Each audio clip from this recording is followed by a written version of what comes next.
Good evening to all of you. आज आपण respiratory system मधला एक टॉपिक डिस्कस करणार आहोत, ट्रीटमेंट ऑफ ब्रॉन्कियल अस्थमा. तर ॲक्च्युअल ड्रग्ज डिस्कस करण्यापूर्वी काही गोष्टी आपण अस्थमा विषयी जाणून घेणार आहोत. ओके. तर यामध्ये आपण ब्रॉन्कियल अस्थमा मध्ये काय, त्याचे सिम्पटम्स काय असतात, त्याची पॅथोफिजिओलॉजी काय आणि कोणकोणते ट्रीटमेंट अप्रोच आपल्याकडं अवेलेबल आहे ते आपण डिस्कस करणार आहोत. तर पहिला आपण पाहणार आहोत की ब्रॉन्कियल अस्थमा म्हणजे काय. ओके. आणि त्यामध्ये काय घडतं. तर तुम्हाला सांगता येईल काय असतं ब्रॉन्कियल अस्थमा म्हणजे. Hyper yes. responsiveness of tracheobronchial secretion, sir. Okay. Bronchospasm of alveoli. Okay. Correct. ठीक आहे. तर यामध्ये hyper responsiveness, bronchial hyper responsiveness असतं हे तुम्हाला माहिती आहे. तर bronchial asthma is a chronic inflammatory conditions of the airway. Okay. ही एक क्रोनिक इन्फ्लॅमेटरी कंडिशन आहे एअरवेची, characterise by bronchial hyper responsiveness to variety of stimuli, resulting in reversible air flow obstruction. आणि त्याच्यामुळं recurrent episodes of wheezing, breathlessness, chest tightness आणि cough हे त्यात दिसतं. ओके.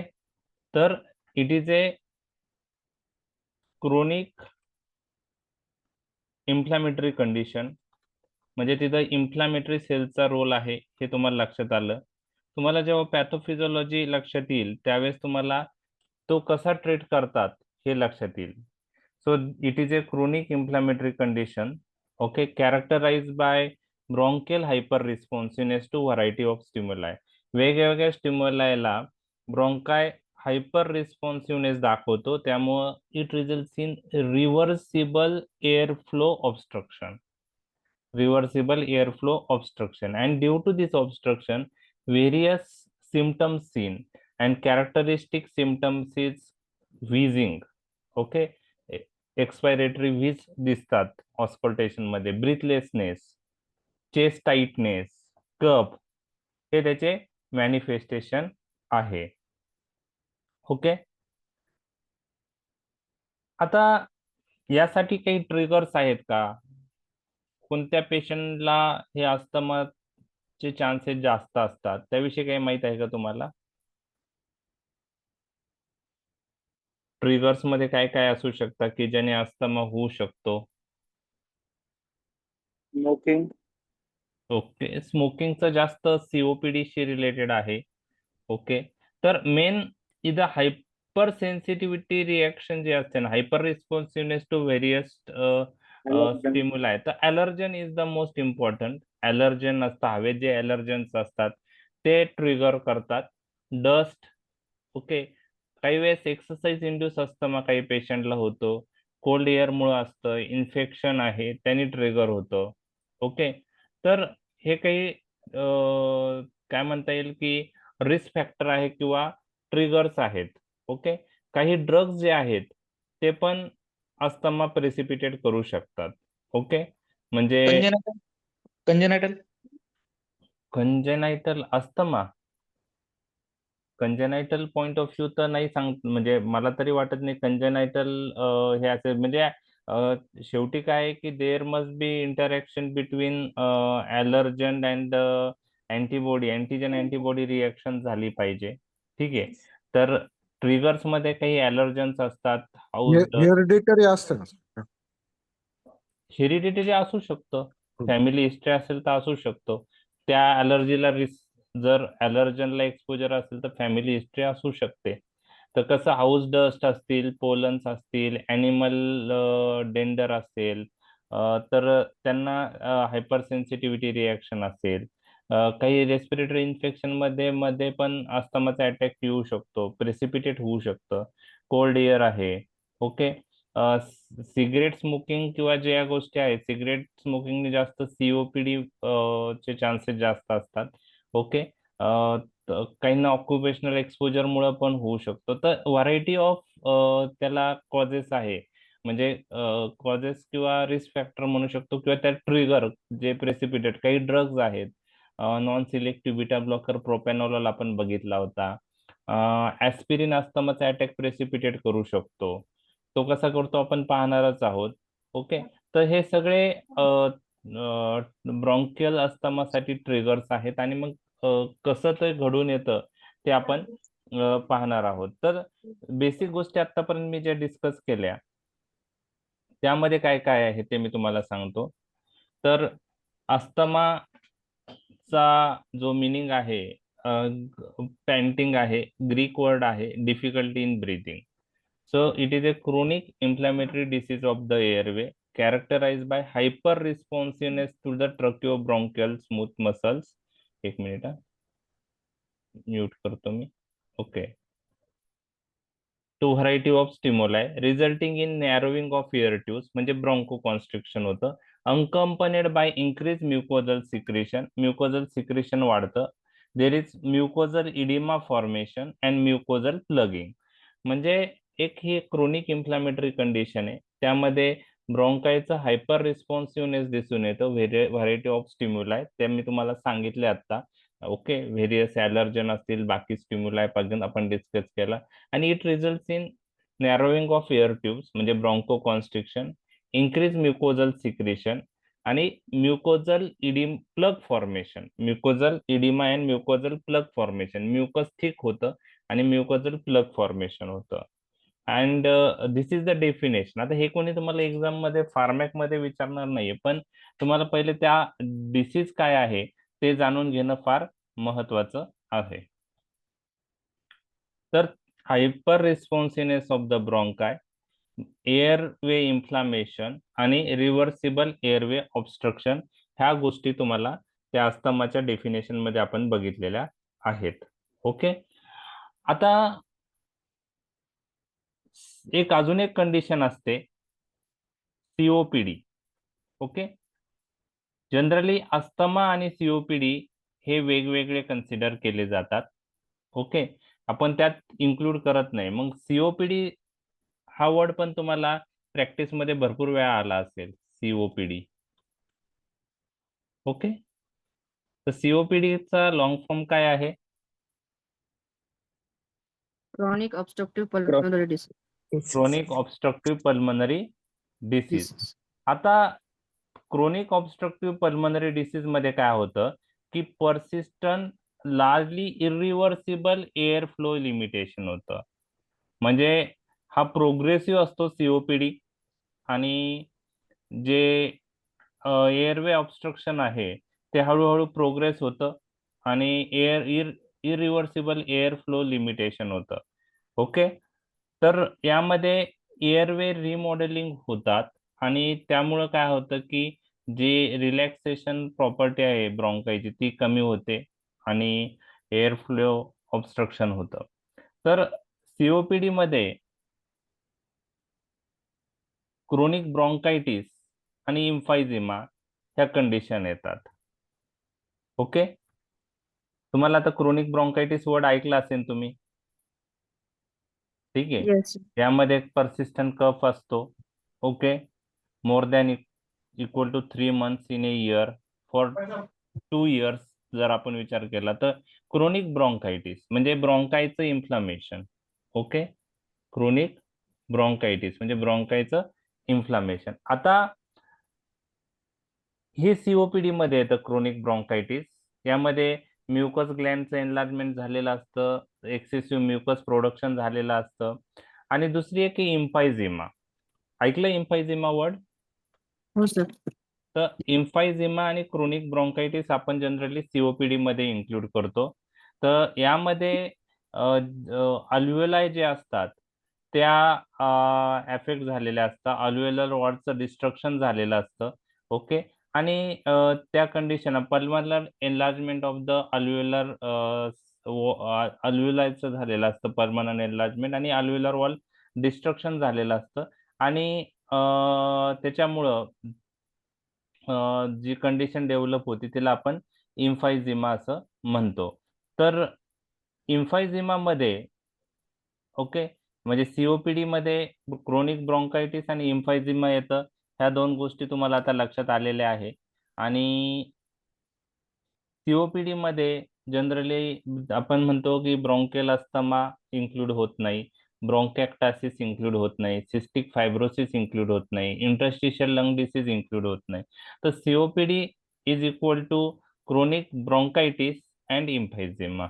ओके, क्रोनिक ब्रॉन्कायटिस आणि इम्फायझिमा. तर अस्थमा आणि सीओपीडी हे वेगळे आहेत, हे तुमच्या लक्षात ठेवा. तुम्हाला हे लक्षात ठेवायचं आहे. दोन्हीमध्ये एअर फ्लो ऑब्स्ट्रक्शन असतं, परंतु अस्थमामध्ये ते रिव्हर्सिबल असतं. ओके, आणि सीओपीडी मध्ये ते परसिस्टंट असतं आणि नॉट फुल्ली रिव्हर्सिबल असतं. लक्षात आलं? दोघांमध्ये मॅनिफेस्टेशन थोडे सारखेच असतात. ऑब्स्ट्रक्शन मुळे ब्रीथलेसनेस होणार आहे, पण अस्थमा हा रिव्हर्सिबल आहे, पूर्ण एअर फ्लो ऑब्स्ट्रक्शन.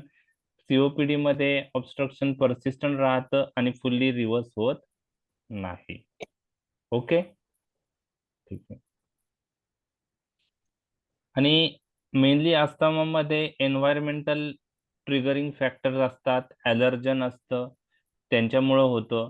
आणि सीओपीडी मध्ये स्मोकिंग किंवा ऑक्युपेशनल डस्टमुळं तो जनरली सीओपीडी होतो. ओके, आणि अस्थमा हा जर आपण विथ ड्रग कंट्रोल केला तर चांगल्या प्रकारे कंट्रोल होतो, प्रोग्रेसिव्ह नसतो. पण सीओपीडी हा प्रोग्रेसिव्ह डिसीज आहे. ग्रॅज्युअली लंगचं फंक्शन डिक्लाइन होतं सीओपीडी मध्ये. तर ऍटलिस्ट बेसिक गोष्टी सीओपीडी आणि अस्थमाशी रिलेटेड मी तुम्हाला डिस्कस केल्यात. फार्मॅक मध्ये तुम्हाला सीओपीडी डिटेल कोणी विचारणार नाही. अस्थमा मॅनेजमेंट बद्दल तुम्हाला विचारलं जाईल. ओके, तर आता बेसिक तुम्हाला लक्षात आलंय की asthma is different from COPD. Okay, आणि सीओपीडी मध्ये क्रोनिक ब्रॉन्कायटिस आणि इम्फायझिमाचा समावेश होतो. ठीक आहे, तर ज्या टर्मिनॉलॉजी अस्थमा, क्रोनिक ब्रॉन्कायटिस, इम्फायझिमा आहेत त्या मी डिस्कस केल्यात. एक्झाम पॉइंट ऑफ व्ह्यू महत्वाचं नाही. आता सिम्पटम्स काय काय असतात अस्थमामध्ये, काय सिम्पटम्स दिसतात, ऑलरेडी आपण डिस्कस केलेलं आहे की most important symptoms characteristic wheezing sound असतो एक्सपायरेशनच्या वेळेस, शॉर्टनेस ऑफ ब्रीथ असतं, कफ असतो काही पेशंट मध्ये. ह्या मेन मॅनिफेस्टेशन आहेत. Chest tightness, chest pain, nocturnal awakening काही पेशंट मध्ये दिसतात, एवढं कॉमन नाही, पण काही लिटरेचर मध्ये ते मेन्शन आहे. ओके, तर हे झाले मॅनिफेस्टेशन. तर त्यांना मल्टिपल सिम्पटम्स असू शकतात. काही पेशंटला फक्त कफ असतो किंवा व्हिजिंग दिसून येतात. आणि most attacks of asthma preceded by allergen exposure, usually aero allergens. हवेतले जे ॲलर्जन्स आहेत ते कारणीभूत ठरतात अस्थमाच्या अटॅक्सला. सायन्स मध्ये टॅकिपनिया दिसतं, म्हणजे रेस्पिरेटरी रेट वाढतो. Wheezing sound bilateral diffuse expiratory wheezing sound असतात. प्रोलॉंग एक्झेलेशन असतं. एक्झेलेशन प्रोलॉंग असल्यामुळे असेसरी मसल्स ऑफ रेस्पिरेशन पण वर्क होत, त्यांचं पण वर्क वाढतं. आणि जी स्पायरोमेट्रीची टेस्ट असते त्यामध्ये FEV1 डिक्लाइन झालेलं असतं. ओके, आता हे पण डिटेल मध्ये तुम्हाला एक्झाम मध्ये विचारणार नाही. फक्त जर मेडिसिनशी रिलेटेड क्वेश्चन आला तर तुम्हाला मॅनिफेस्टेशन विचारू शकतात, साइन्स, सिम्पटम आणि मग ट्रीटमेंट. ओके,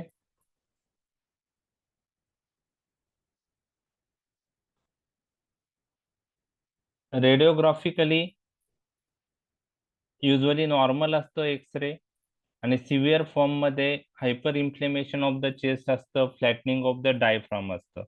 ओके, तर हे manifestation plus science of the asthma आपण डिस्कस केलेले आहे. ओके, तर FeV1 म्हणजे force expiratory volume in 1 second. Okay. आता हे स्पायरोमेट्री मध्ये मी डिटेल जाणार नाही. स्पायरोमेट्री म्हणजे आपलं लंग फंक्शन टेस्ट करण्यासाठी जी टेस्ट केली जाते त्याला स्पायरोमेट्री म्हणतात. जे doctors mostly allergy point of view treatment देतात. मोस्टली रेस्पिरेटरी रिलेटेड फिजिशियन जे आहे पल्मोनॉलॉजिस्ट. तर अस्थमाच्या पेशंट ची ट्रीटमेंट ते देताना पहिले स्पायरोमेट्री एक्झामिनेशन पण करतात आणि त्यामध्ये काय चेंजेस आहेत ते पण पाहिलं जातं. तर स्पायरोमेट्री जनरली ही पल्मोनॉलॉजिस्ट जे आहेत ती ही टेस्ट करतात. ओके. तर व्हिजिंग, चेस्ट टाइटनेस, कफ, नॉक्टर्नल अवेकनिंग हे अस्थमाचे सिम्पटम्स आहेत. ट्रिगर्स मध्ये ॲलर्जन आपण बघितलं. एक्सरसाइज, काही लोकांना एक्सरसाइज केल्यानंतर अस्थमाचा अटॅक प्रेसिपिटेट होतो. काही गेम्स खेळताना अस्थमाचा अटॅक प्रेसिपिटेट होतो. काही इन्फेक्शन मुळे अस्थमाचा अटॅक प्रेसिपिटेट होतो. कोल्ड एअरचा एक्सपोजर झाला, काहींना हिवाळ्यात जास्त अटॅक्स येतात अस्थमाचे. ओके.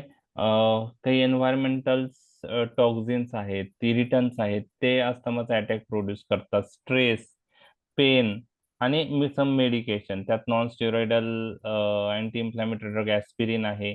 त्यानंतर नॉन सिलेक्टिव्ह बीटा ब्लॉकर्स आहे. किंवा स्टेरॉइड देऊन अस्थमा चांगला कंट्रोल झाला आणि पेशंटने स्टेरॉइड सडनली स्टॉप केले तर अटॅक प्रेसिपिटेट होऊ शकतो, म्हणजे विड्रॉवलमुळे होऊ शकतो. काही फूड ॲडिटिव्ह आहेत ते पण अस्थमाचा अटॅक प्रेसिपिटेट करतात. तर हे सर्व जे आहेत हे ट्रिगरिंग फॅक्टर आहे अस्थमाच्या पॅथोफिजिओलॉजी, अस्थमा प्रेसिपिटेट करण्यासाठी. ओके. आता ॲस्पिरिन नावाचा ड्रग अस्थमाचा अटॅक प्रेसिपिटेट करतो, याविषयी तुम्हाला माहित आहे का? ॲस्पिरिन ऐकलंय तुम्ही? Yes, sir. Yes, sir. तो अस्थमा प्रेसिपिटेट करतो याविषयी माहिती आहे तुम्हाला? हो Yes. ब्रुफेन पण aspirin, ibuprofen. Ibuprofen. Okay. Aspirin. तर हे कोणते ड्रग आहेत? Non steroidal anti inflammatory drugs. Okay. तर हे अस्थमाचा अटॅक कसा प्रेसिपिटेट करतात हे मी तुमच्याशी डिस्कस करणार आहे. त्यासाठी तुम्हाला एक ऑटोकॉइडचा एक टॉपिक आपला झालेला नाही, त्याचा एक संदर्भ इथं आहे, ते मी तुम्हाला सांगतो की आपल्या याच्यामध्ये एक म्हणजे ॲराचिडोनिक ऍसिड पाथवे आपण ऑटोकॉइड्स मध्ये डिस्कस करणार आहोत. इथं मी ते डिस्कस करत आहे की आपल्या सेलमध्ये जे सेल मेम्ब्रेन असतं तर त्याच्यात जे फॉस्फोलिपिड असतात त्याला मेम्ब्रेन फॉस्फोलिपिड म्हणतात. एखाद्या सेलचा मेम्ब्रेन आहे तिथं जे फॉस्फोलिपिड आहेत तर ते फॉस्फोलिपिड ॲराचिडोनिक ऍसिड तयार करतात. ओके. काय तयार करतात? ॲराचिडोनिक ऍसिड. आणि ॲराचिडोनिक ऍसिड तयार करण्यासाठी फॉस्फोलायपेज A2 एन्झाईम लागतं. आता हे ॲराचिडोनिक ऍसिड जे बनतं सेलमध्ये ते दोन गोष्टी तयार करण्यासाठी फार महत्वाचं आहे. कोणत्या दोन गोष्टी? एक आहे प्रोस्टॅग्लॅन्डिन. ओके. ऐकलंय तुम्ही प्रोस्टॅग्लॅन्डिन्स? Yes, sir.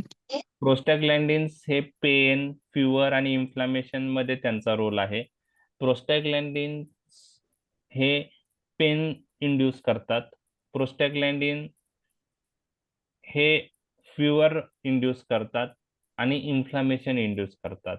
तर पेन, फिवर आणि इन्फ्लामेशनच्या पॅथोफिजिओलॉजीमध्ये तुम्हाला लक्षात ठेवायचं आहे की प्रोस्टॅग्लॅन्डिन नावाचा जे सबस्टन्स आहे तो फार महत्वाचा आहे. बरोबर आहे?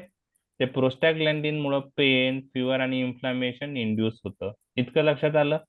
ओके. Yes, sir. त्यानंतर अजून एक सबस्टन्स ॲराचिडोनिक ऍसिड तयार करतं, त्याला म्हणतो आपण ल्युकोट्राईन्स. त्याचे पण प्रोस्टॅग्लॅन्डिनचे खूप सारे टाइप्स आहेत, ल्युकोट्राईनचे खूप सारे प्रकार आहेत. बरोबर आहे? आणि हे ल्युकोट्राईन्स जे आहे हे एक इन्फ्लॅमेटरी मेडिएटरच आहे. प्रोस्टॅग्लॅन्डिन पण इन्फ्लॅमेटरी मेडिएटर पण ल्युकोट्राईन पण इन्फ्लॅमेटरी मेडिएटर्स आहे. आणि ल्युकोट्राईन्स हे पॅथोफिजिओलॉजी जर ब्रॉन्कियल अस्थमाची बघितली तर ल्युकोट्राईन्सचा फार महत्वाचा रोल आहे पॅथोफिजिओलॉजीमध्ये. म्हणजे जो attack of the bronchial asthma precipitate होतो त्यामध्ये जे इन्फ्लॅमेटरी सेल्स वाढतात त्यात ल्युकोट्राईनचा समावेश आहे. म्हणजे ल्युकोट्राईन्स वाढले आपल्या याच्यात शरीरात तर अटॅक ऑफ ब्रॉन्कियल अस्थमा काय होऊ शकतो, प्रेसिपिटेट होऊ शकतो. तर ॲरेचोडिनिक ऍसिड जे बनतं सेलमध्ये मेम्ब्रेन फॉस्फोलिपिड पासून फॉस्फोलायपेज ए टू एन्झाईम थ्रू, तर ॲरेचोडिनिक ऍसिडला 2 पाथवे आहेत. एक पाथवे प्रोस्टॅग्लॅन्डिन तयार करतो आणि एक पाथवे ल्युकोट्राईन्स तयार करतो. जे प्रोस्टॅग्लॅन्डिन तयार करतो ॲरेचोडिनिक ऍसिड पासून जे प्रोस्टॅग्लॅन्डिन तयार होतं त्यासाठी एक एन्झाईमची गरज असते. त्या एन्झाईमला नाव आहे, त्या एन्झाईमचं नाव आहे सायक्लो ऑक्सिजिनेज एन्झाईम. शॉर्ट फॉर्म आहे कॉक्स एन्झाईम. ओके, त्याच्यात कॉक्स 1, कॉक्स 2, कॉक्स 3 असे प्रकार आहेत. तर सायक्लो ऑक्सिजिनेज एन्झाईम्स कन्व्हर्ट ॲरेचोडिनिक ऍसिड टू प्रोस्टॅग्लॅन्डिन आणि ल्युकोट्राईन सिंथेसिस ॲरेचोडिनिक ऍसिड पासून होते. त्यासाठी एक एन्झाईम लागतं, त्याचं नाव आहे लायपो ऑक्सिजिनेज पाथ एन्झाईम किंवा त्याला म्हणतात लॉक्स एन्झाईम. तो लायपो ऑक्सिजिनेज enzyme convert ॲरेचोडिनिक acid to leukotriene. म्हणजे ॲरेचोडिनिक ऍसिड प्रोस्टाग्लॅन्डिन मध्ये पण कन्व्हर्ट होऊ शकतो आणि ल्युकोट्राईन मध्ये पण कन्व्हर्ट होऊ शकतो. कोणता एन्झाईम तिथं सेलमध्ये प्रिडॉमिनंट आहे त्याच्यानुसार तिथं सिंथेसिस चालते. आता जे non steroidal anti inflammatory drugs आहेत जे आपण पेन, फिवर, इन्फ्लामेशन कमी करण्यासाठी वापरतो, तर हे ड्रग प्रोस्टॅग्लॅन्डिन सिंथेसिस इनहिबिट करतात. कशी करतात? By inhibiting COX enzyme, by inhibiting cyclooxygenase enzyme. म्हणजे तुम्ही non steroidal anti inflammatory drugs use करतात, बरोबर आहे. ऍस्पिरिन झालं, डायक्लोफेनॅक झालं, बरोबर आहे, पॅरासिटामॉल झालं, आयबुप्रोफेन झालं, किटोरोलॅक झालं. हे सगळे ड्रग्स काय करतात, कसली सिंथेसिस कमी करतात? प्रोस्टॅग्लॅन्डिन. प्रोस्टॅग्लॅन्डिन सिंथेसिस कमी करतात. कशी करतात? कोणता एन्झाईम इनहिबिट करून? COX enzyme, cyclooxygenase enzyme. आणि त्याच्यामुळे ते पेन, फिवर आणि इन्फ्लामेशन मध्ये चांगल्या प्रकारे उपयुक्त आहे. म्हणून आपण ते एनाल्जेसिक, अँटी इन्फ्लॅमेटरी आणि anti pyretic point of view use करतो. तर नॉन स्टिरॉइडल अँटी इन्फ्लॅमेटरी ड्रगच्या 3 इम्पॉर्टंट ऍक्शन आता तुम्हाला कळल्यात. Analgesic action, anti inflammatory action आणि anti pyretic action. Analgesic action म्हणजे पेन कमी करतं, अँटी इन्फ्लॅमेटरी म्हणजे इन्फ्लामेशन कमी करतं आणि अँटी पायरेटिक म्हणजे फिवर मध्ये ते फिवर कमी करतात, बरोबर आहे. तर ते सगळे ड्रग कॉक्स एन्झाईम इनहिबिट करून ऍक्ट होतात. ऍस्पिरिन हा पण non steroidal anti inflammatory drug आहे. बाकी सगळे ड्रग कॉक्स एन्झाईम रिव्हर्सिबली इनहिबिट करतात. ऍस्पिरिन फक्त असा ड्रग आहे एनसेड्स मधला तो कॉक्स एन्झाईम इररिव्हर्सिबली इनहिबिट करतो. आणि ऍस्पिरिन आपण लो डोसला अजून एका कंडिशन मध्ये यूज करतो किंवा एक त्याची प्रॉपर्टी म्हणून यूज करतो. ऍट लो डोसला तो अँटी प्लेटलेट म्हणून यूज होतो, बरोबर आहे. तर एखादा पेशंट किंवा एनसेड्स ऍस्पिरिन वर आहे किंवा आधी अदर एनसेड्स वर आहे, तर त्या पेशंट मध्ये कसली सिंथेसिस कमी झालेली असते? प्रोस्टॅग्लॅन्डिनची. कशामुळं? कॉक्स एन्झाईम इनहिबिट झाल्यामुळं. म्हणजे सायक्लोऑक्सिजिनेज पाथवे काय झालेला असतो? इथं इनहिबिट झालेला असतो, ब्लॉक झालेला. मग त्यामुळे जो पण ॲरेचोडिनिक ऍसिड आहे तो कशासाठी वापरला जाईल? ल्युकोट्राईन.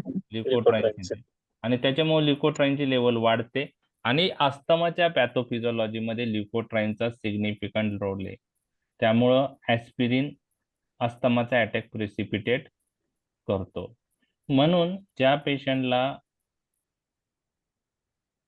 अस्थमाचे अटॅक्स परत परत येत आहेत अशा पेशंटमध्ये अँटीप्लेटलेट ड्रग चालू करायचा असेल तर ऍस्पिरिनच्या ऐवजी तुम्ही दुसरा ड्रग यूज केलेलं चांगलं. त्यात मग आपण क्लोपिडोग्रिल चालू करू शकतो. लक्षात आलं? लक्षात आलं?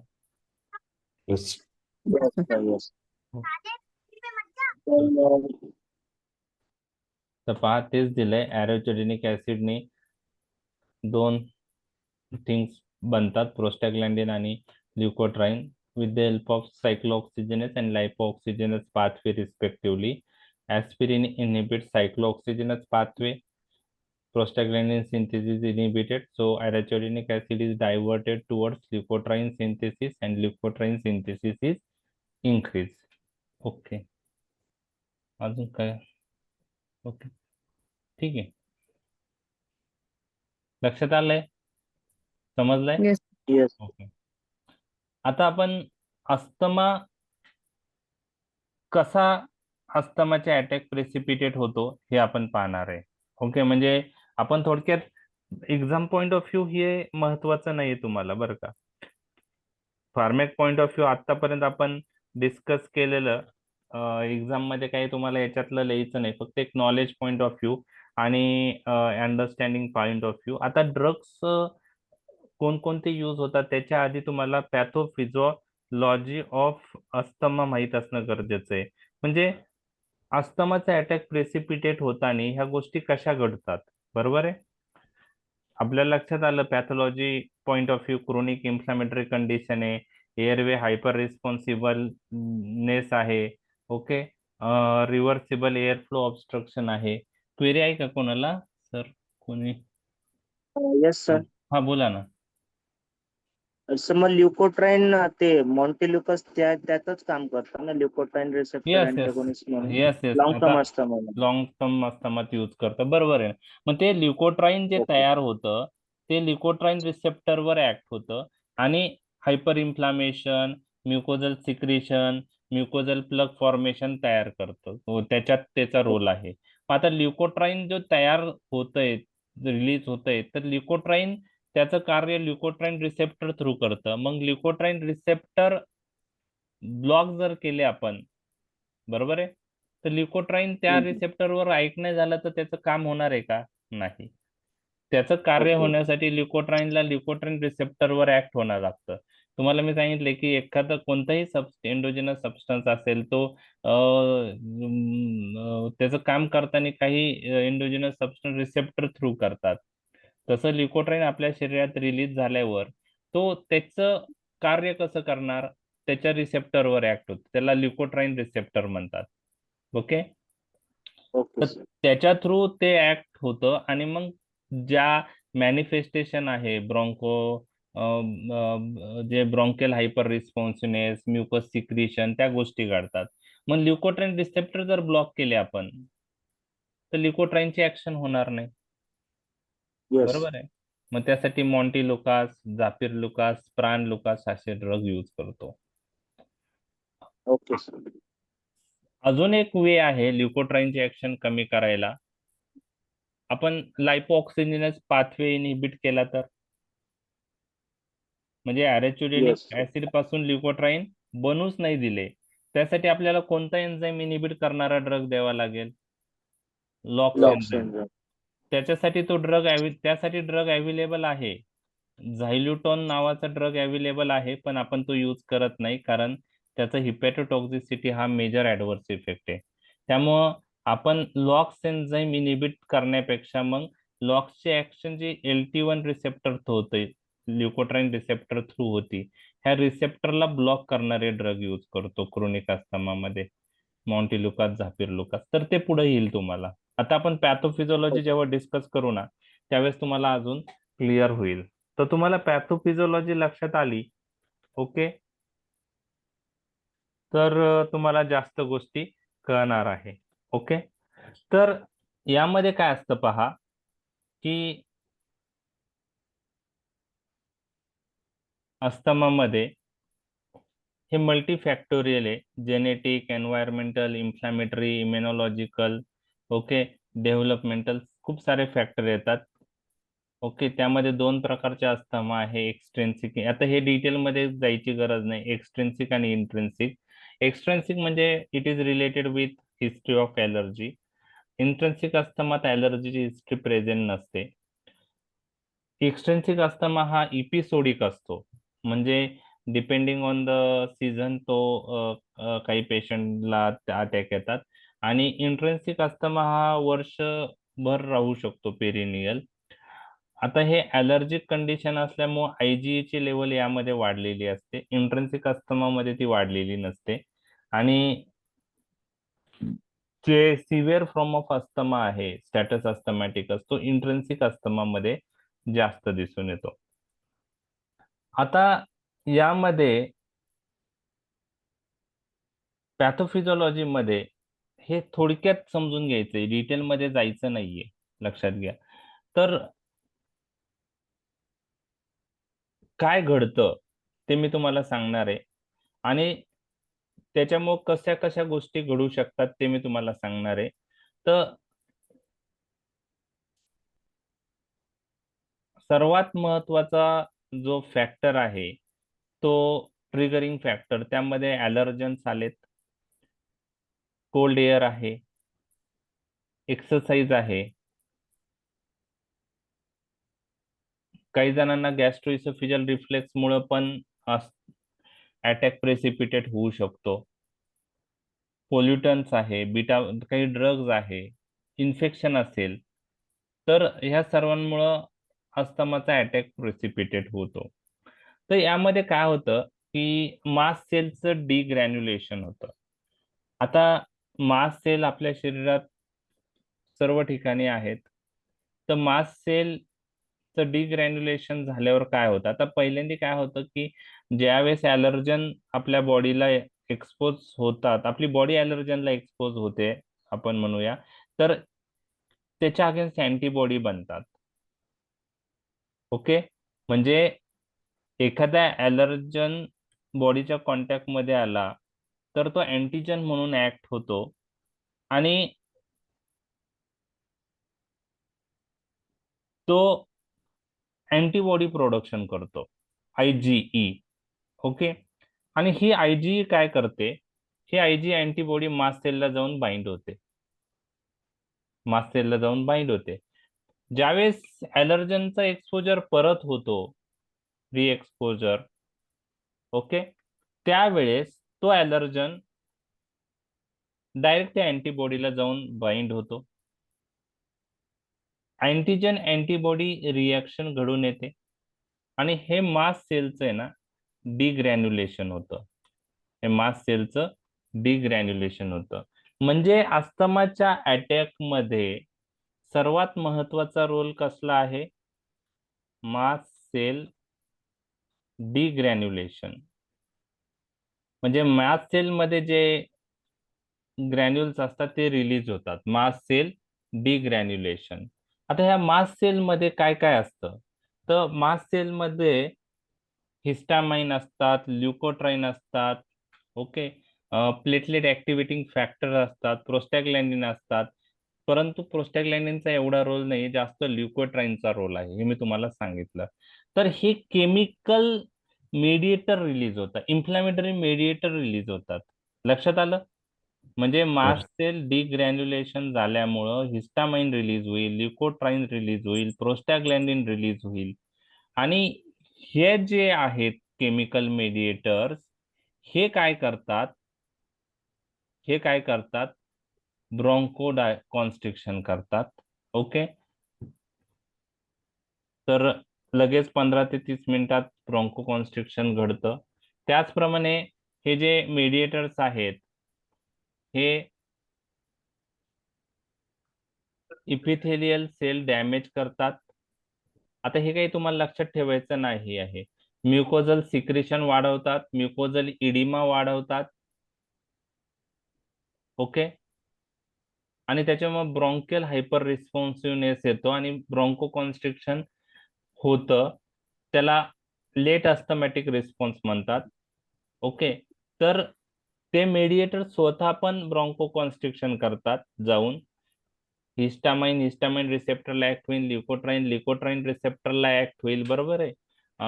तर ब्रॉन्को कॉन्स्ट्रिक्शन होणार, प्लस म्युकोजल सिक्रेशन वाढणार, म्युकोजल इडिमा होणार. ओके, जे नर्व एंडिंग्स आहेत ओके, तर ते ऍक्टिव्हेट होणार आणि त्याच्यामुळं ब्रॉन्को कॉन्स्ट्रिक्शन होतं परत आणि त्याला आपण लेट अस्थमॅटिक रिस्पॉन्स म्हणतो. ब्रोंकियल हायपर रिस्पॉन्सिव्हनेस होऊन. तर थोडक्यात काय की डिग्रॅन्युलेशन ऑफ द मास्ट सेल महत्वाचं आहे आणि ते कसं होतं ते तुम्हाला सांगितलं. मोस्ट इम्पॉर्टंट जो ट्रिगरिंग फॅक्टर आहे तो ॲलर्जन आहे. अँटीजन म्हणून ते ऍक्ट होतं. अँटीजन अँटीबॉडी रिॲक्शन होते आणि कोणती अँटीबॉडी इथं असते हे तुम्हाला मी सांगितलंय. आयजीई तिथं अँटीजन बाइंड होतं. आयजी अँटीबॉडी त्या मास्ट सेलवर आधीपासून असते. अँटीजन येऊन बाइंड होतो. मास्ट सेलचं डिग्रॅन्युलेशन होतं. केमिकल मेडिएटर रिलीज होतात आणि मग ते ब्रॉन्को कॉन्स्ट्रिक्शन घडवतात आणि त्याचप्रमाणे जे किमोटॅक्टिक फॅक्टर रिलीज होतात ते इन्फ्लॅमेटरी सेल्सचं रिलीज वाढवतात आणि त्याच्यामुळे इन्फ्लामेशन होतं. ओके, इन्फ्लामेशन होतं म्हणजे broncho constriction, inflammation of the bronchial airway, mucous secretion, mucosal oedema, ह्या सगळ्या गोष्टी त्या प्रोसेसमध्ये होतात. तर ह्या सर्वांचं मूळ कारण जे आहे ते मास्ट सेल डिग्रॅन्युलेशन आहे. बरोबर आहे. आता अस्थमाला जर ट्रीट करायचं असेल तर आपण काय करायला पाहिजे? तर यामध्ये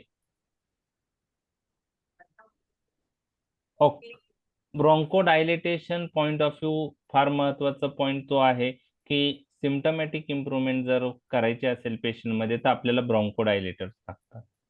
तर आपण ब्रॉन्कोडायलेटर्स यूज करू शकतो. बरोबर आहे. मग ब्रॉन्कोडायलेटर्स मध्ये वेगवेगळे ग्रुप्स अवेलेबल आहे ते आपण पाहणार आहोत. तुम्हाला पण माहित असतील ग्रुप तुम्ही ट्रीट करताय. बीटा 2 अगोनिस्ट किंवा सिम्पॅथोमायमेटिक ड्रग साल्ब्युटामॉल, टर्ब्युटॅलिन, अँटीकोलिनर्जिक आहे इप्राट्रोपियम ब्रोमाइड, टायोट्रोपियम ब्रोमाइड, थिओफायलिन्स आहेत. ओके, मिथिल झॅन्थिन्स म्हणतो त्याला आपण, त्यात अमायनोफायलिन आहे. हे सगळे ब्रॉन्कोडायलेटर्स आहेत. तर अॅक्यूट अटॅक मध्ये आपल्याला ब्रॉन्कियल अस्थमा ट्रीट करायला ब्रॉन्कोडायलेटरची गरज असते.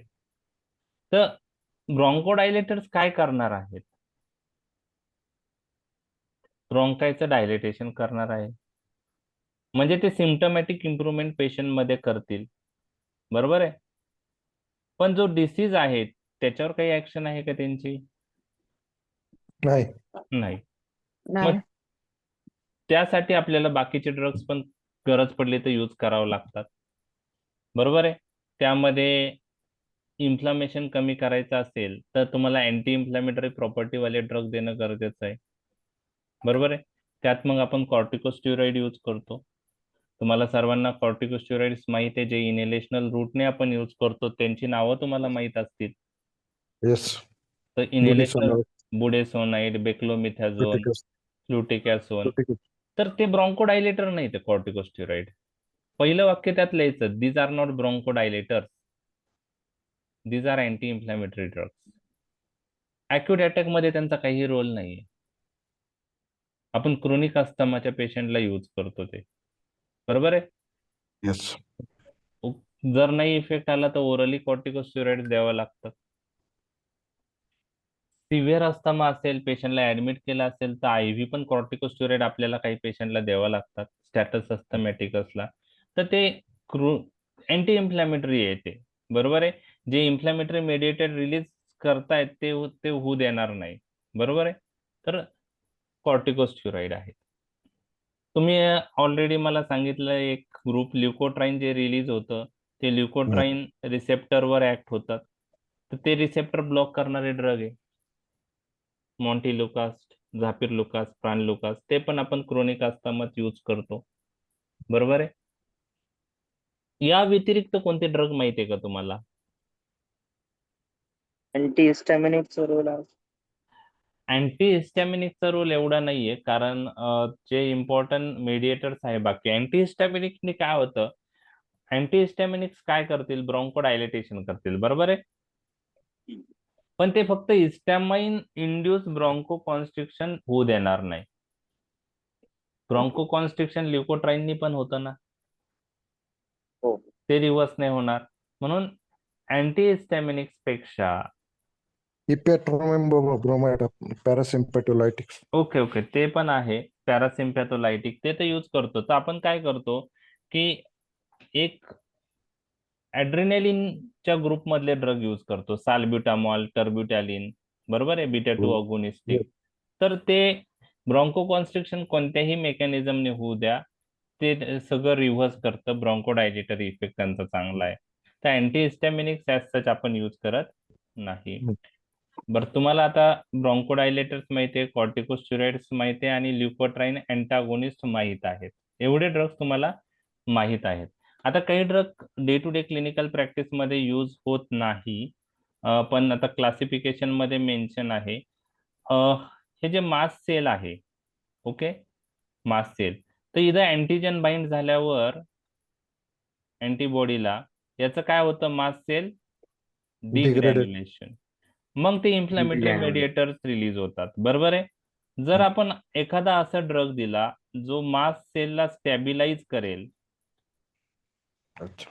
तर चालू शकतं ना, yes. Prophylaxis point of view, okay. आणि त्यासाठी सोडियम क्रोमोग्लायकेट नावाचा ड्रग आपल्याकडे आहे. ते ऐकलंय तुम्ही?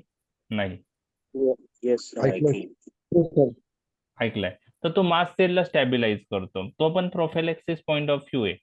जे इन्फ्लॅमेटरी मेडिएटर रिलीज झाले त्याच्यावर काही करू शकत नाही, पुढे तो मेडिएटर रिलीज नाही करत, मास्ट सेलला स्टॅबिलाइज करून ठेवतो. जरी अँटीजन अँटीबॉडी रिॲक्शन झाले, अँटीजन येऊन बाइंड झाला, तरी पण तो मास्ट सेल्स मधले मेडिएटर्स रिलीज करत नाही. त्याला मास्ट सेल स्टॅबिलायझर म्हणतात. एमसीक्यू पॉइंट ऑफ व्ह्यू तुम्हाला जर विचारलं मास्ट सेल स्टॅबिलायझर, तर त्यातले सोडियम क्रोमोग्लायकेट जास्त करून विचारतात एमसीक्यू ला, तो तुम्हाला माहित पाहिजे, सोडियम क्रोमोग्लायकेट. ओके. आता मास्ट सेल डिग्रॅन्युलेशन होण्यासाठी अँटीजन आणि अँटीबॉडीची इंटरॅक्शन होणं महत्वाचं आहे. अँटीजन अँटीबॉडीला बाइंड होणं गरजेचं आहे आणि मग मास्ट सेल डिग्रॅन्युलेशन होणार आहे. जर आपण हे अँटीजन अँटीबॉडी इंटरॅक्शन प्रिव्हेंट केलं तर मास्ट सेल डिग्रॅन्युलेशन होईल का? नाही. नाही, नाही. बरोबर आहे. त्यासाठी अँटीजन अँटीबॉडीचं इंटरॅक्शन झाली नाही पाहिजे, अँटीजन अँटीबॉडीला बाइंड झाला नाही पाहिजे. ओके. तर यासाठी आपल्याकडे एक ड्रग आहे,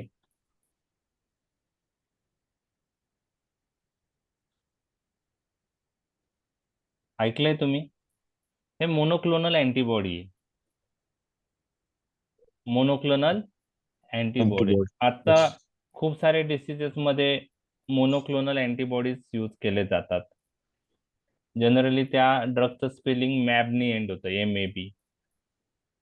ओके. तर रितुक्झिमॅब ऐकलं असेल तुम्ही, ओके. तर हे मोनोक्लोनल अँटीबॉडीज जे अस्थमा मध्ये यूज होते, त्या मोनोक्लोनल अँटीबॉडीचं नाव काय आहे? ओमॅलिझुमॅब. आणि ही अँटी IgE अँटीबॉडी आहे, अँटी IgE अँटीबॉडी.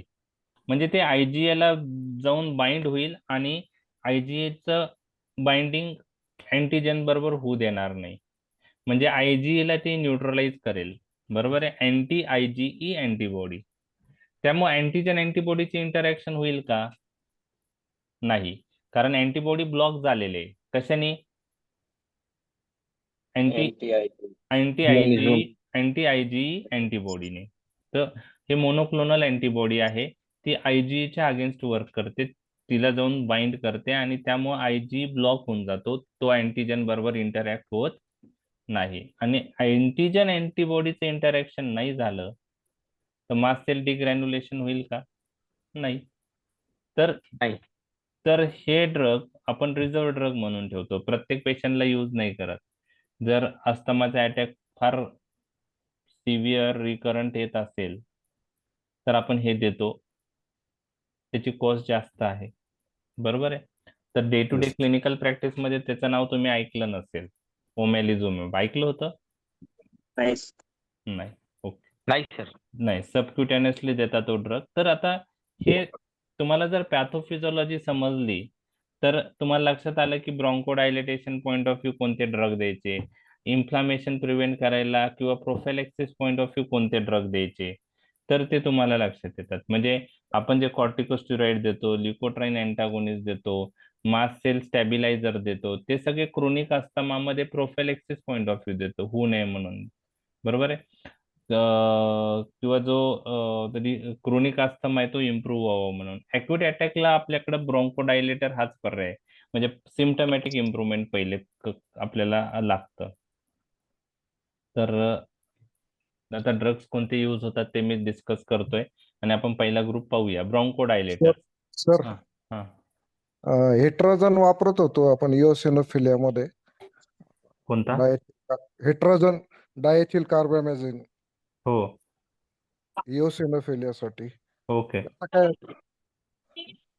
वापरतात डायथिल कार्बामॅझिन इओसिनोफिलियामध्ये. हो हो ओके. म्हणजे त्याचा ना अस्थमाच्या याच्यात काही विचारायचंय का तुम्हाला? हा, म्हणजे अलर्जिक याच्यात काय रोल होतो त्याचा? नाही, ते इओसिनोफिलियामध्ये म्हणजे ॲलर्जिक मध्ये त्याविषयी मला माहित नाही. तो डायथिल कार्बामॅझिन फिलारियासिस, हा अँट हेल्मेंथिक ड्रग आहे. हो फिलारियासिस साठी. फिलेरियासिस साठी यूज करतो आपण, हो. किंवा पल्मोनरी इओसिनोफिलिया असेल त्यात यूज करतो. अच्छा अच्छा. ओके. हो.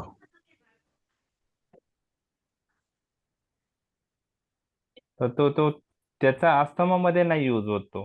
अच्छा अच्छा. अलर्जिक रायनायटिस असेल तर ॲलर्जिक रायनायटिस साठी आता त्याविषयी पण मला माहित नाही बरं का. म्हणजे मी तर पाहिलेलं नाही ॲलर्जिक यूज होतो का ॲलर्जिक रायनायटिसला, मला त्यात आयडिया नाही. कोर्स दिलेला आहे गोलवाला मध्ये कधी कधी. Okay okay okay. म्हणजे इओसिनोफिलिया असेल तर. अँटीहिस्टॅमिक बरोबर कॉम्बिनेशन मध्ये. हो. ओके. आता त्याविषयी मला पाहायला पाहिजे. म्हणजे तो अप्रूव्ड इंडिकेशन आहे. तो इओसिनोफिलियामध्ये देतो एवढा मला माहित आहे. आणि फिलेरियासिस साठी आपण यूज करतो. मे बी रिझन याच असेल तर. तेच असेल बरोबर आहे. सेट्रिजिन बरोबर. हेल्मेंटिक हेल्मेंथिक इन्फेक्शन मध्ये तेच जे म्हणजे इओसिनोफिलिया प्रोड्यूस हा करत असेल. त्यासाठीच यूज केला हो. जातो. फक्त म्हणजे आता कसं असतं की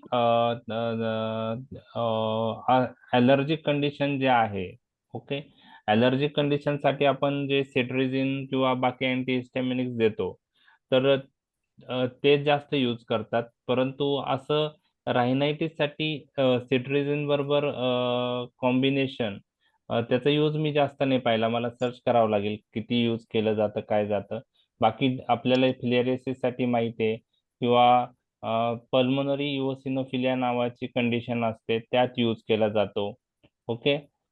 तर त्यामध्ये पण काय होतं की ॲलर्जिक पॉइंट ऑफ व्ह्यूच येते. म्हणजे ॲलर्जिक रिस्पॉन्सच येतो. बरोबर आहे. हो.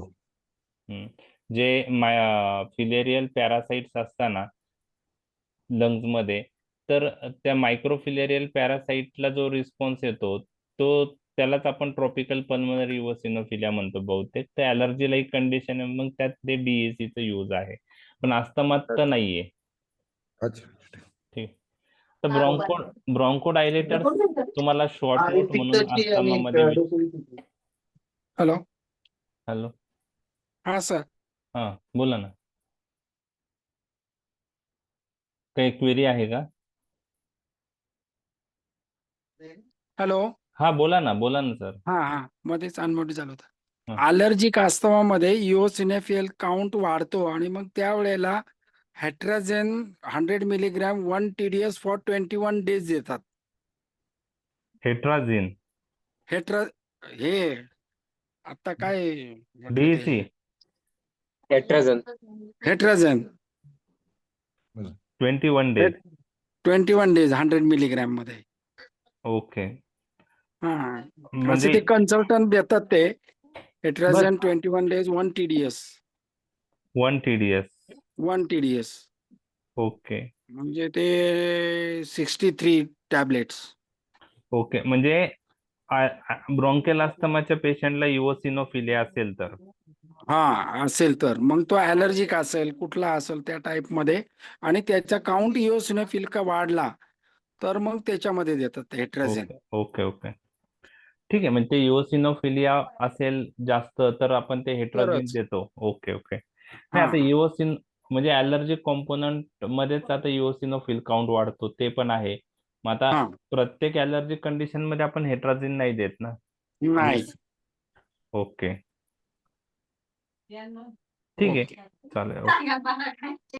तर आता अस्थमा पॉइंट ऑफ व्ह्यू तुम्हाला काय काय questions exam point of view येऊ शकतात. तर तुम्हाला अस्थमा पॉइंट ऑफ व्ह्यू दोन प्रकारचे क्वेश्चन्स तयार करायचे. तर क्लासिफिकेशन ओके, त्यानंतर ब्रॉन्कोडायलेटर्सवर लॉंग क्वेश्चनचा पार्ट असेल किंवा कॉर्टिकोस्टेरॉइड्स. बरोबर आहे. तर ब्रॉन्कोडायलेटर्स मधले 3 ग्रुप तुम्हाला लक्षात ठेवायचे आहे आणि त्यानंतर कॉर्टिकोस्टेरॉइड. बाकी एक्झाम मध्ये महत्वाचं नाही. ठीक आहे.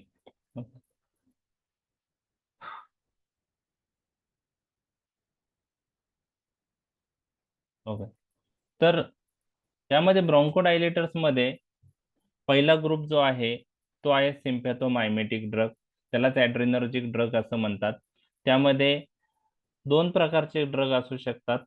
एक सिम्पॅथोमायमेटिक ड्रग मध्ये एक नॉन सिलेक्टिव्ह आणि दुसरे बीटा 2 सिलेक्टिव्ह.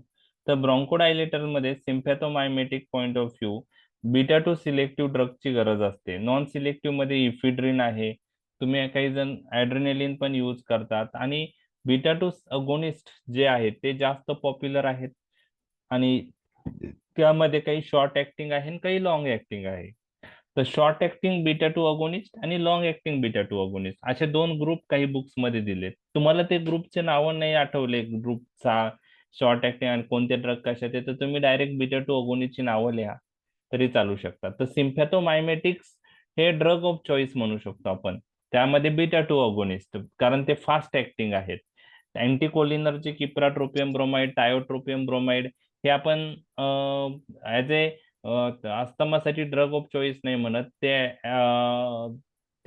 ते आपण as a adjuvant to beta 2 agonist use करतो.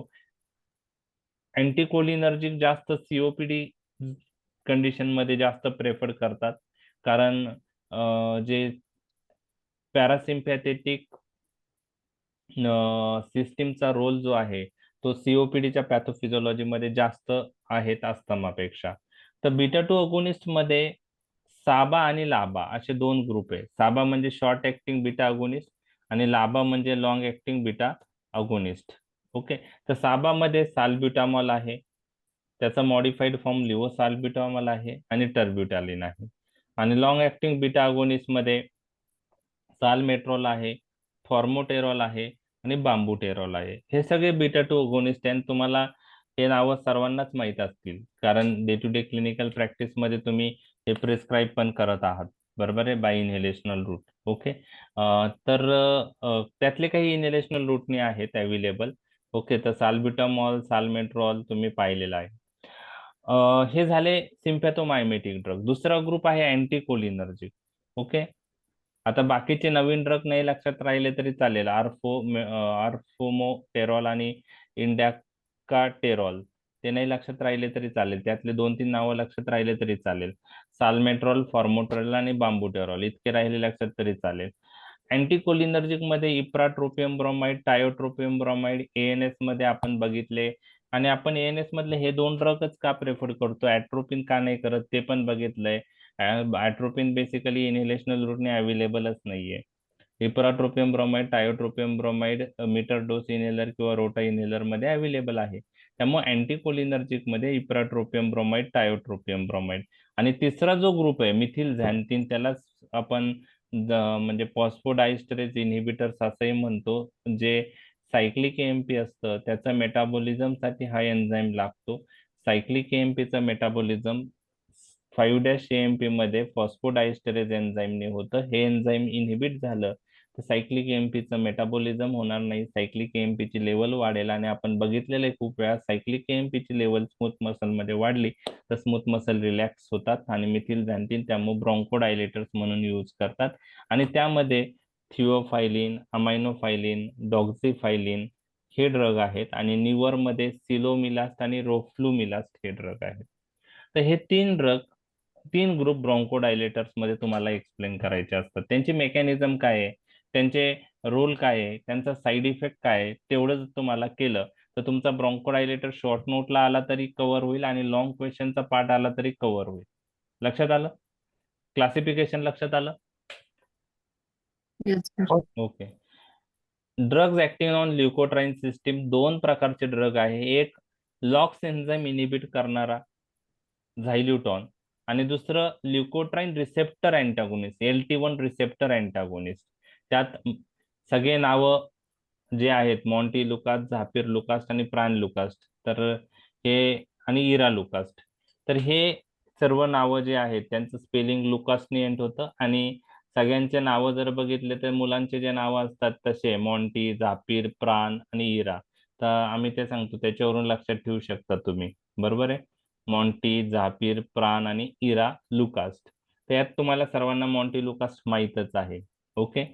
त्यानंतर लॉक्स इनिबिटर जो आहे तो झायल्युटॉन आहे, 5 लायपोऑक्सिजनेज इनिबिटर झायल्युटॉन, पण तो यूज होत नाही कारण त्याचा साईड इफेक्ट आहे हिपॅटोटॉक्सिसिटी. तर ल्युकोट्राईन अँटागोनिस्ट आपण यूज करू शकतो अस्थमामध्ये, क्रोनिक अस्थमामध्ये. नंतर मास्ट सेल स्टॅबिलायझर, त्यामध्ये सोडियम क्रोमोग्लायकेट मी तुम्हाला एक नाव सांगितलं होतं, अजून 2 नावं तुम्हाला लक्षात ठेवायची, कीटोटिफेन आणि निडोक्रोमिल. तर यातलं कोणतं नाव ऐकलंय तुम्ही मास्ट सेल स्टॅबिलायझर मधलं? किटोटिफेन, कीटोटिफेन ऐकलंय. क्रोमोग्लायकेट, सोडियम क्रोमोग्लायकेट ऐकलंय. ओके. किटोटिफेन पण इओसिनोफिलिया मध्ये इओसिनोफिलिया मध्ये यूज करतात. मग ते ओके, ॲलर्जिक कंजंक्टिव्हायटिस मध्ये. ॲलर्जिक कंडक्टिव्हिटीसाठी. ओके. पण ते हे मास्ट सेल स्टॅबिलायझर आहे. मास्ट सेल मधून इन्फ्लामेटरी मेडिएटर रिलीज करत नाही. ओके, ते तुम्हाला लक्षात ठेवायचंय. आणि मास्ट सेल स्टॅबिलायझर पण आहे आणि त्याला अँटी हिस्टॅमिनिक प्रॉपर्टी पण आहे ऍडिशनली, म्हणजे ड्युएल ऍक्शन वाला ड्रग येतो. लक्षात घ्या. म्हणजे तो H1 अँटी हिस्टॅमिनिक पण आहे प्लस तो मास्ट सेल स्टॅबिलायझर आहे. तर सरांनी सांगितलं आय ड्रॉप्स आपण ॲलर्जिक कंडक्टिव्हायटिस साठी यूज करतो. बरोबर आहे? ॲलर्जिक कंडक्टिव्हायटिस साठी. ओके. आणि ओरली आपण तो अस्थमा प्रोफिलॅक्सिस किंवा क्रोनिक ॲलर्जिक कंडिशन असेल त्यामध्ये यूज करतो. ओके. तर सोडियम क्रोमोग्लायकेट, कीटोटिफेन आणि निडोक्रोमिल हे मास्ट सेल स्टॅबिलायझर आहेत. ओके.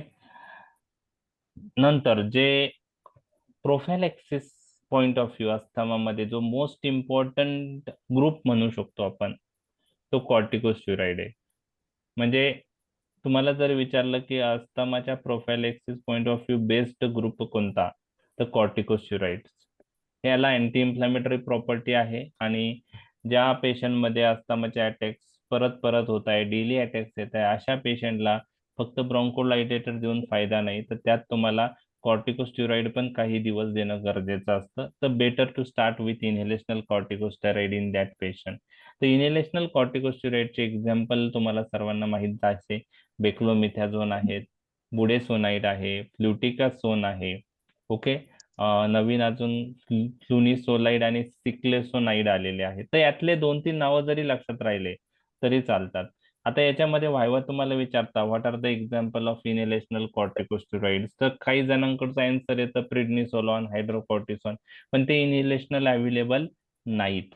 इनहेलेशनल रूटने विचारण्यात दिले जाणार आहेत, तर त्यामध्ये मग तुम्हाला ते स्पेसिफिक इनहेलेशनल रूटने कोणते यूज करतात त्याची नावच आली पाहिजे. तर बेक्लोमिथाझोन, बुडेसोनाइड, फ्लुटिकॅसोन, फ्लुनिसोलाइड आणि सिक्लेसोनाइड.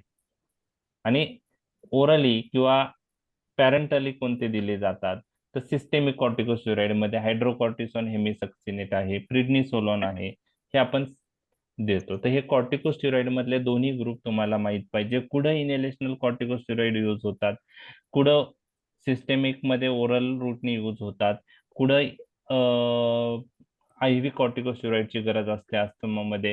ह्या सर्व गोष्टी कॉर्टिकोस्टेरॉइड डिस्कशन मध्ये तुम्हाला कळल्या पाहिजे. कॉर्टिकोस्टेरॉइड यूज केल्यामुळं साईड इफेक्ट जे होतात त्यात लोकल साईड इफेक्ट कोणते होतात, सिस्टेमिक साईड इफेक्ट कसे होतात ते तुम्हाला माहित पाहिजे, आणि कॉर्टिकोस्टेरॉइड कोणत्या अस्थमामध्ये कसा यूज केला जातो ते तुम्हाला कॉर्टिकोस्टेरॉइडवर शॉर्ट नोट आली, role of corticosteroid in bronchial asthma, किंवा लॉंग क्वेश्चनच्या पार्टमध्ये विचारलं कॉर्टिकोस्टेरॉइड तर त्याविषयी आहे. तर यामध्ये ब्रॉन्कोडायलेटर आणि कॉर्टिकोस्टेरॉइड हे 2 ग्रुप तुमचे झाले तर तुमचं एक्झाम पॉइंट ऑफ व्ह्यू सर्व क्वेश्चन्स कव्हर होतील. बाकी टॉपिक, बाकी ड्रगवर तुम्हाला क्वेश्चन विचारणार नाहीत, शॉर्ट नोट किंवा लॉंग क्वेश्चन. 2 मार्कला ल्युकोट्राईन अँटागोनिस्ट विचारू शकता, नेम आणि त्यांची ऍक्शन काय, बरोबर आहे. आणि लास्ट जो आहे, जो आपण लास्ट डिस्कस केला होता, monoclonal antibody, anti IgE antibody, आणि एक्झाम्पल काय आहे, ओमॅलिझुमॅब. MCQ पॉइंट ऑफ व्ह्यू लक्षात ठेवा. ठीक आहे, लक्षात आलंय, क्लासिफिकेशन लक्षात आलं. Yes. हो. Yes, sir. ठीक आहे, आता आपण ब्रॉन्कोडायलेटरचा पहिला ग्रुप डिस्कस करूया. आता हे जे आहे अप्रोच कसा आहे ते तुम्हाला कोणी विचारणार नाही. ओके, म्हणजे अस्थमामध्ये अप्रोच कसा असला पाहिजे, तर ही स्लाइड कोणी विचारणार नाही. ओके, त्यामुळे मी काही तिथे डिटेलमध्ये जात नाही. आता सिम्पॅथोमायमेटिक आपल्या ANS मध्ये डिटेलमध्ये झाले. Sympathomimetic adrenergic drug. तर adrenergic drug acute attack of bronchial अस्थमामध्ये ब्रॉन्कोडायलेटेशन कसं करतील, मेकॅनिझम तुम्हाला लिहायचे असेल तर तुम्ही काय सांगणार, कसं करता ते सांगता येईल. साल्ब्युटामॉल, मसल रिलॅक्स करतात. Very good, muscle relax. ठीक आहे, आता हे कसं होतं, मसल रिलॅक्स कसे होतात, ठीक आहे, तुम्हाला आता लक्षात आलं, ते ब्रॉन्कोडायलेटेशन करतात म्हणजे स्मूथ मसल रिलॅक्स करतात. व्हेरी गुड, हे झालं इफेक्ट त्याचा. पण हा इफेक्ट कसा घडून येतो, हे ड्रग कसे ऍक्ट बीटा होतात. Beta Very two good. Block करतात. Beta two receptor. Block beta two, 2 मिनिटं, बीटा टू रिसेप्टर.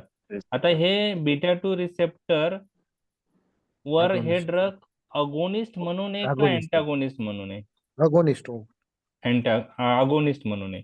म्हणजे हे बीटा टू रिसेप्टरला ऍक्टिव्हेट करता का ब्लॉक करतात, मग ऍक्टिव्हेट.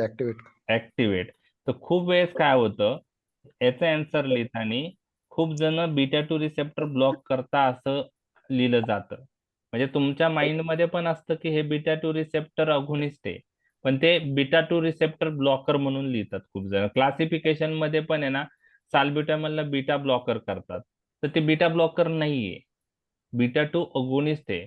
बीटा ब्लॉकर हे खूप वेळा कॉमनली रोजच्या प्रॅक्टिस मध्ये ते वर्ड ऐकून ऐकून खूप जण, तुम्ही पण बीटा ब्लॉकर्स लिहू शकता. MBBS मध्ये पण खूप मुलं ते बीटा टू अगोनिस्टला बीटा ब्लॉकर करतात. तर बीटा ब्लॉकर उलट अस्थमामध्ये contraindicate. Non selective beta blocker, contraindicated, propranolol, बरोबर आहे. तर येस. ठीक आहे, आता बीटा टू रिसेप्टरवर ऍक्ट करून स्मूथ मसल रिलॅक्स करतात, तरी पण अजून ऍक्शन कंप्लीट नाही झालेली. कंप्लीट बीटा टू रिसेप्टरवर ऍक्ट झाल्यावर स्मूथ मसल रिलॅक्स कसे होतील, मग तुम्हाला हे लक्षात ठेवायचं, बीटा टू रिसेप्टर, जे बीटा रिसेप्टर आहे ते कोणत्या रिसेप्टरचे टाईप होते. Cyclic G. AMP. Very good, cyclic Yes. AMP. तुमचं जे आन्सर आहे ते करेक्ट आहे. G प्रोटीन कपल रिसेप्टरचे protein. टाईप होते, बरोबर. Yes. G प्रोटीन, त्यामध्ये कोणते होते, GS. GS. मग GS रिसेप्टर ऍक्टिव्हेट झाल्यावर काय होतं, तर ऍडिनिलिल सायक्लेज एन्झाइम ऍक्टिव्हेट होतं आणि सायक्लिक एएमपी ची लेवल वाढते, आणि सायक्लिक एएमपी ची लेवल वाढली तर स्मूथ मसल काय होतात, रिलॅक्स होतात. मग तुम्हाला जर मेकॅनिझम विचारले तर तुम्हाला सांगायचं आहे की sympathomimetic drugs act on beta 2 receptor. These are GS type receptor. Activation of beta 2 receptor resulting in stimulate increase adenylyl cyclase level. It results in increased cyclic AMP, and cyclic AMP responsible for smooth muscle relaxation, bronchodilation occur. तर एक flow chart जरी काढला तरी चालतो, म्हणजे तुम्ही पूर्ण description लिहिण्यापेक्षा flow चार्टने पण लिहू शकतात. तर हे तुम्हाला आता म्हणजे त्याला पाठ करायची गरज नाहीये. तुमचे ते माइंड मध्ये फिक्स झाले, तुमचा बेसिक कन्सेप्ट क्लिअर झालेला आहे ANH चा, तर ती मेकॅनिझम इथं लिहायची असते. ठीक आहे, म्हणजे तुम्हाला ते एक्सप्लेन करायची जी हे टॅग ती लक्षात आली की तुम्ही एक्सप्लेन करू शकता व्यवस्थित. तर ठीक आहे, आता आपण त्याचं बेसिक बघूया. आता त्याला बाकीच्या पण ऍक्शन ऍडिशनल बुक्स मध्ये मेन्शन केल्यात, त्या जरी नाही आल्या तुम्हाला, तुम्ही मी जेवढं सांगितलं आता तेवढं जरी लिहिलं तर मोर दॅन इनफ आहे.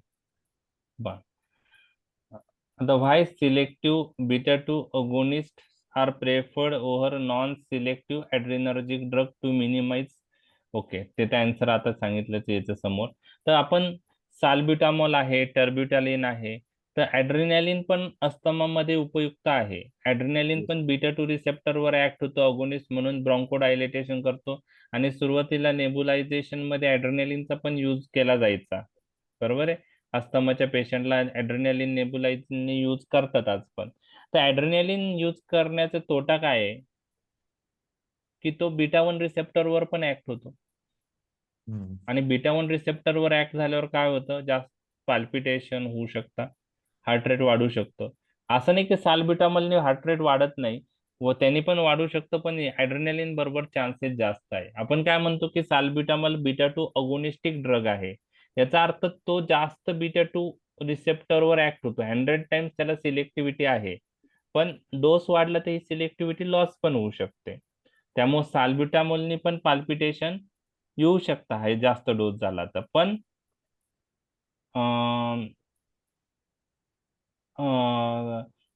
ऍड्रेनालिन किंवा आयसोप्रिनलिन बरोबर चान्सेस जास्त आहे, कारण हे जे ड्रग आहेत हे बीटा 1 वर पण इक्वली ऍक्ट होतात, बीटा 2 वर पण इक्वली ऍक्ट होतात. लक्षात आलं?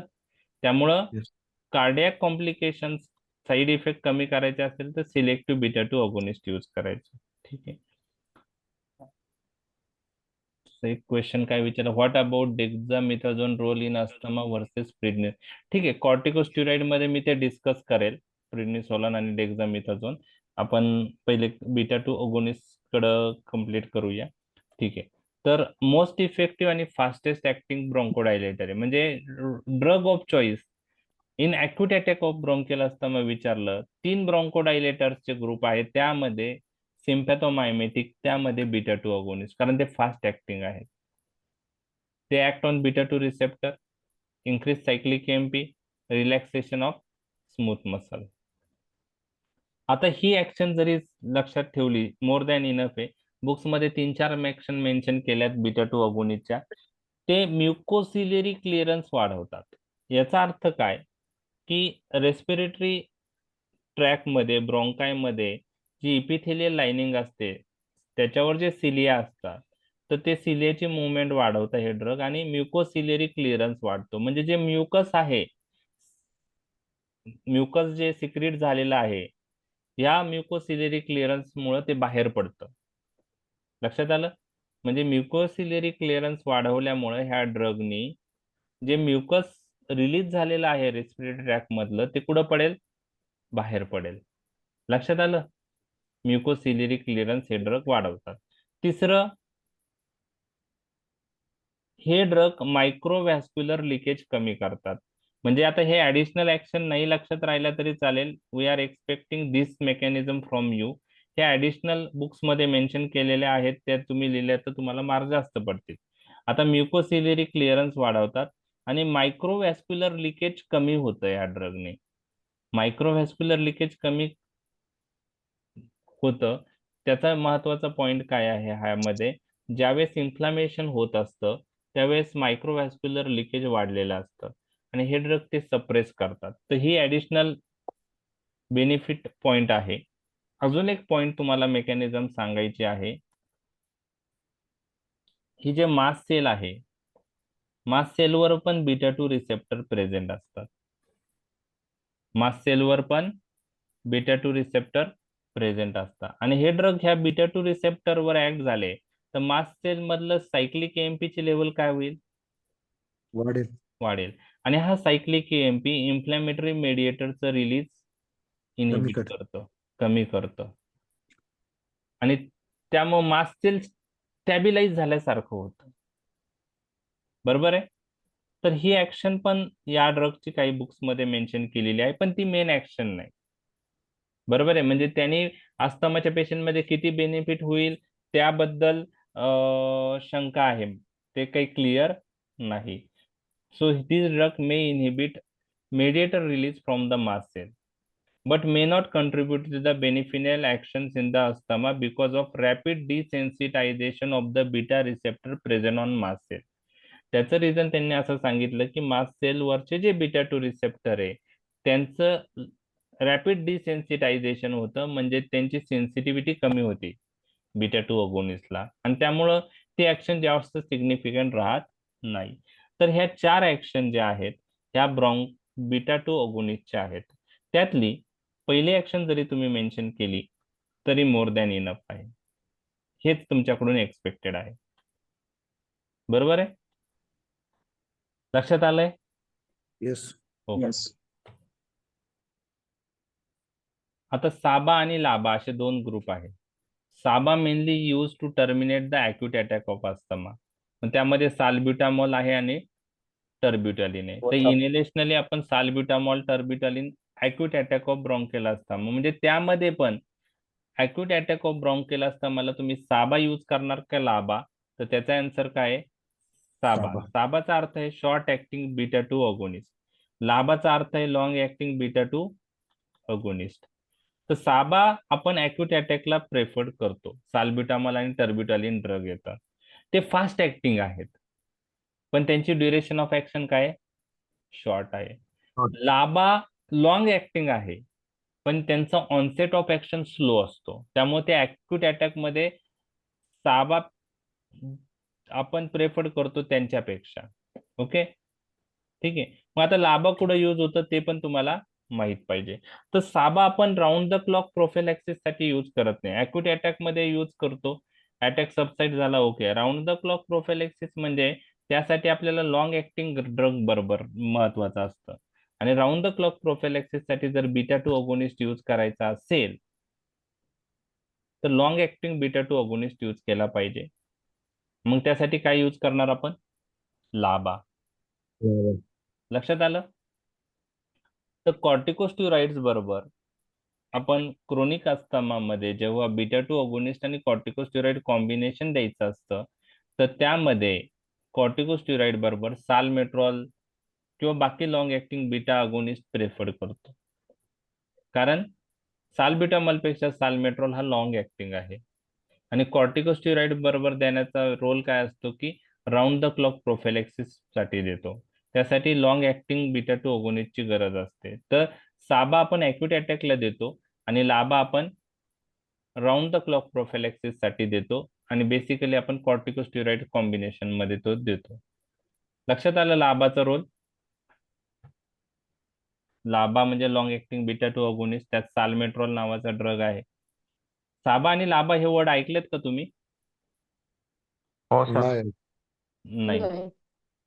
बर, ठीक आहे. तुम्ही सर्च करा. साबा लाबा टर्मिनॉलॉजी काही बुक्स मध्ये नाही, काही बुक्स मध्ये आहेत. तुमच्यापैकी काहींनी ऐकलं पण असेल साबा आणि लाबा. साल्मेट्रॉल राऊंड द क्लॉक नाही, कधी कधी ओडी यूज करतात. हा मग 24 hours. Round the clock prophylaxis मध्ये काय यूज करता? कारण तो लॉंग ऍक्टिंग आहे ना.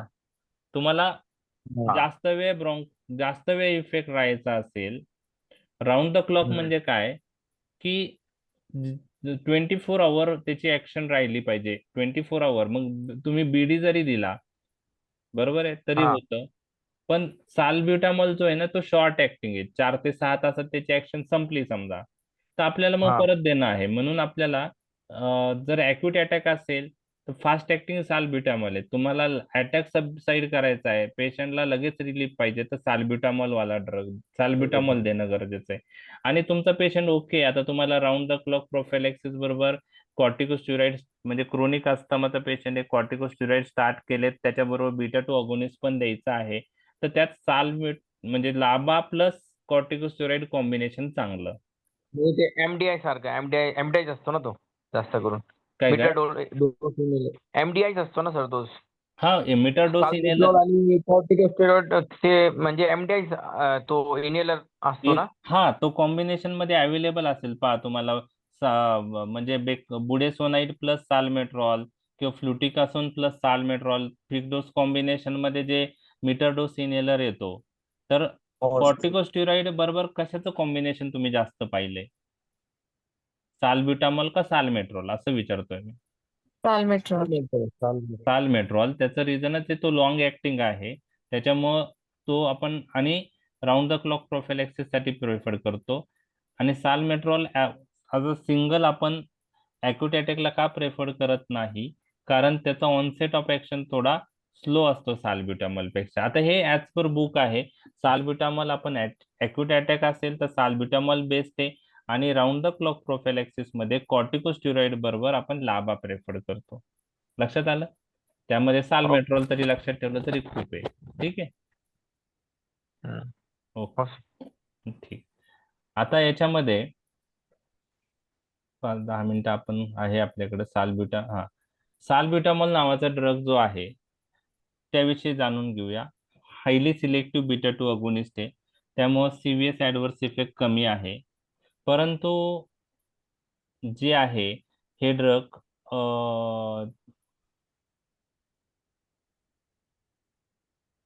जस डोस वाढवला तर ती सिलेक्टिव्हिटी लॉस होऊ शकते. इनहेलेशन रूटने दिला साल्ब्युटामॉल तर 5 मिनिटात त्याची ऍक्शन येते आणि 2 ते 4 तास ऍक्शन आहे. ओरली जर आपण दिला तर बायबिलिटी 50%, ड्युरेशन ऑफ ऍक्शन 4 ते 6 तुम्हाला व्हायवा मध्ये हा क्वेश्चन 110% विचारला जाऊ शकतो जर अस्थमाच वर व्हायवा गेला. What are the side effect of salbutamol? Okay, तर त्यामध्ये ऍटलीस्ट 2 साइड इफेक्ट तुमचे टिप ऑफ टंग पाहिजे, मसल ट्रिमर्स आणि पाल्पिटेशन. बरोबर आहे. मसल ट्रिमर्स का होतं? तर स्पिंडल फायबरचे बीटा 2 रिसेप्टर ऍक्टिव्हेट झाल्यामुळे मसल ट्रिमर्स येतं, हात थरथर कापतात. पाल्पिटेशन, जर साल्ब्युटामॉल जास्त प्रमाणात दिला गेला तर सिलेक्टिव्हिटी लॉस होऊन बीटा 1 रिसेप्टर जर ऍक्टिव्हेट झाले तर हार्ट रेट वाढतं, त्याला आपण पाल्पिटेशन असं म्हणतो. तर हे 2 ऍडव्हर्स इफेक्ट तुम्हाला माहित पाहिजे. ओके, यापैकी कोणता ऍडव्हर्स इफेक्ट तुम्हाला पेशंट मध्ये दिसलाय? Yes sir. मसल ट्रिमर्स, बरोबर. ठीक. आता बाकीचे साईड पाल्पिटेशन्स पण असतात. पाल्पिटेशन आहे. आता बाकी रेस्टलेसनेस, नर्वसनेस ते आहे. थ्रोट इरिटेशन म्हणजे लोकल ऍडव्हर्स इफेक्ट आहे. अँकल इडिमा आणि हायपोकॅलेमिया. तर हे साल्ब्युटामॉलचे ऍडव्हर्स इफेक्ट तुम्हाला व्हायवा मध्ये विचारले जाऊ शकतात. तर हे तुम्हाला माहित पाहिजे. ठीक आहे. तर यामध्ये ऍटलिस्ट पाल्पिटेशन आणि ट्रिमर्स हे तुम्हाला आलं पाहिजे. ओके. सर अँकल इडिमा थोडं काही दिवसानंतर होतो ना? हा, अँकल इडिमाचं एवढं हे नाहीये. ओके. आता हायपोकॅलेमिया पण तो लगेच नाही होत. ओके. आता त्याच्या रिझन मध्ये आपण डिटेल मध्ये जाणार नाही. ओके.